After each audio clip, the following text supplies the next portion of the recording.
Hello नमस्कार. घरच्या recipes मराठीमध्ये तुमचे सगळ्यांचं खूप खूप मनापासून स्वागत आहे. आज मी भरवा कारल्याची भाजी बनवणार आहे. तर आज दुपारच्या जेवणामध्ये मी ही भाजी बनवली होती.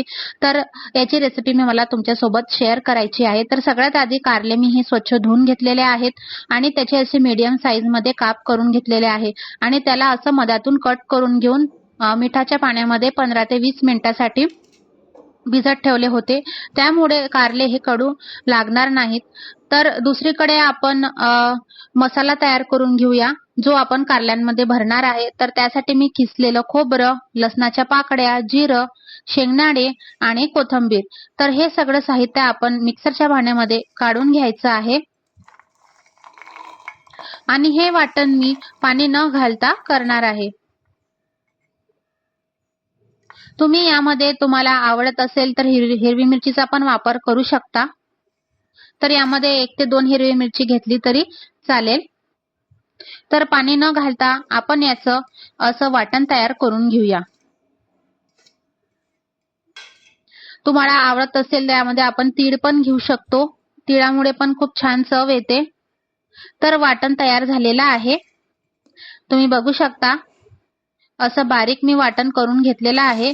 मी यामध्ये पाणी नाही घातलं तरी पण याचं असं ओलसर असं वाटण तयार झालेलं आहे. ते एका प्लेटमध्ये मी काढून घेते.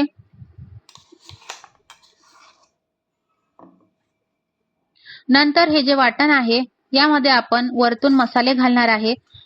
त्यामध्ये मी लाल मिरची पावडर घातली आहे चवीनुसार. तर इथं 2 छोटे चमचे मी लाल मिरची पावडर घातली आहे.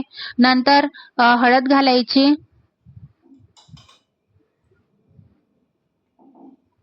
त्यानंतर धन्यांचं कूट घातलेलं आहे आणि मी यामध्ये कांदा लसूण मसाला घेतलेला आहे.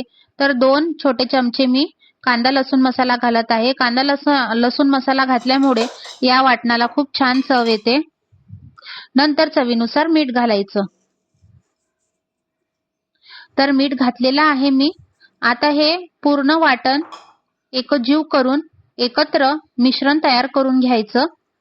नंतर यामध्ये मी अर्ध लिंबाचा रस पिळलेला आहे.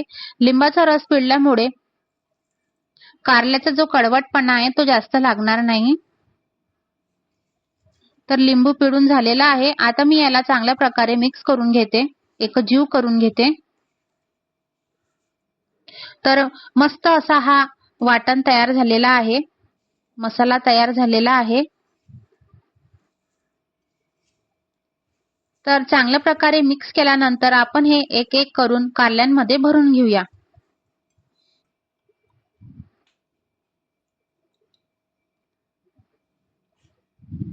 तर कारल्याचं मी संपूर्ण पाणी काढून घेतलेलं आहे. आता त्याच्यात मधातून कट मारलेला आहे मी, त्यामध्ये हा मसाला आपण भरूया. तर जितका मसाला मावेल तितका याच्यामध्ये भरायचा आणि चांगल्या प्रकारे असं थोडंसं त्याला असं प्रेस करून दाबून छान असा मसाला हा कारल्यांमध्ये भरून घ्यायचा.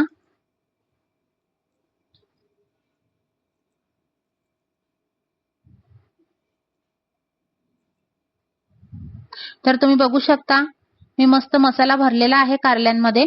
अशा प्रकारे एक एक करून सगळ्याच कारल्यांमध्ये मी मसाला भरून घेतलेला आहे. आणि हा जो थोडासा मसाला उरलेला आहे हा मी वरतून घालणार आहे. हा मी मुद्दामूनच थोडासा शिल्लक केलेला आहे.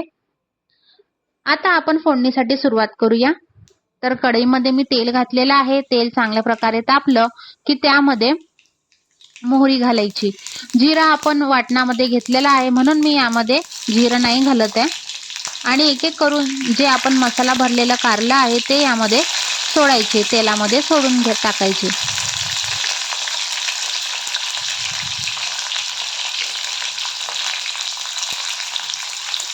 तर याला 2 ते 3 मिनिट अजिबात याला मिक्स करायचं नाही. कारल्यांची एक बाजू चांगल्या प्रकारे तेलामध्ये शिजवून घ्यायची, परतून घ्यायची. नंतर 1 ते 2 मिनिटांनंतर एक एक करून कारल्याला पलटून घ्यायचं. एकसाथ पलटवायचं नाही, कारण की जर आपण एकसाथ मिक्स केलं तर त्यातला मसाला निघण्याची शक्यता असते. तर एक एक करून त्याला टर्न करून घ्यायचं. आणि परत 1 ते 2 मिनिटांसाठी याला शिजवून घ्यायचं.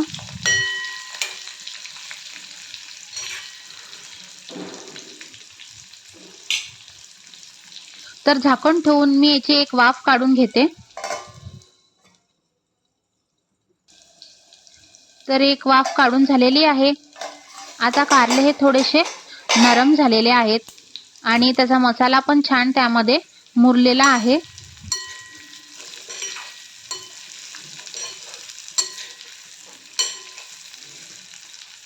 आता आपण काय करूया, यामध्ये आपण कारले शिजण्यासाठी पाणी घालूया.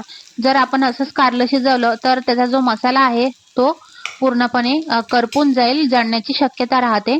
आणि हा जो मसाला उरलेला होता तो मी आता यावरतून घालत आहे.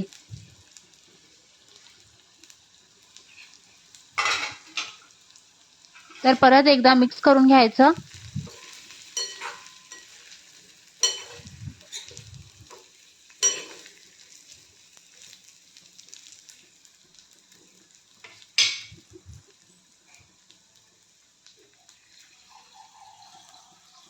आता यामध्ये मी पाणी घालत आहे.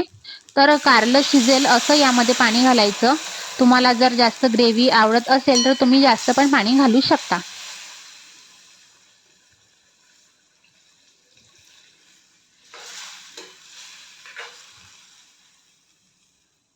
तर यावरती झाकण ठेवून याच्या 2-3 वाफा काढून घ्यायच्या.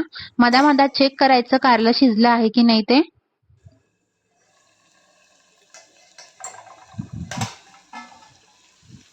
तर तुम्ही बघू शकता मस्त मसाल्याला तेल सुटलेलं आहे आणि कारलं पण शिजलेलं आहे थोडंफार.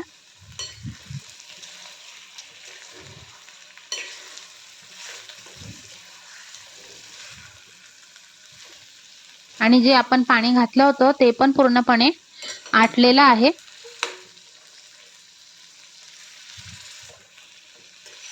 तर याला परत झाकण ठेवून याची वाफ काढून घ्यायची. तर अशा प्रकारे भरलेलं कारलं तयार आहे. एकदा नक्की करून बघा. माझी रेसिपी आवडली असेल तर प्लीज माझ्या चॅनलला सबस्क्राईब करा. थँक्यू.